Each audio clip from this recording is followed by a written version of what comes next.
The fate of private higher education institutions looks bleak if new student enrollments continue to decline.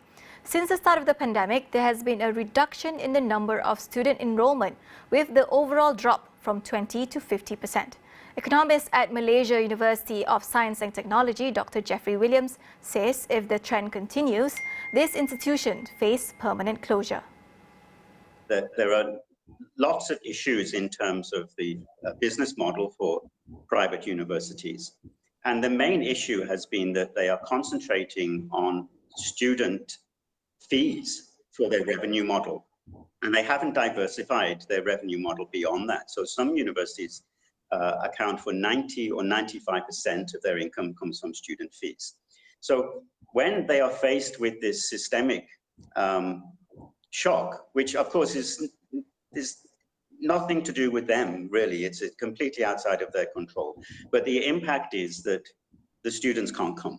And this is both local students who are delaying going to the universities because they're not going to get a full campus experience, or their high school exams have been delayed, for example. And then, of course, the international students, they can't come because of the travel restrictions. And what this has meant is we have seen a significant drop in the number of students. And that, of course, causes a significant drop in revenues. He added that as revenues drop, it leaves institutions no choice but to cut costs, which in turn affects the quality of their programs. Therefore, Geoffrey said it is important for the Ministry of Higher Education to look into the overall funding model for private and public institutions, including reassessing the Malaysia Education Blueprint 2015 to 2025 to align it with current pandemic challenges.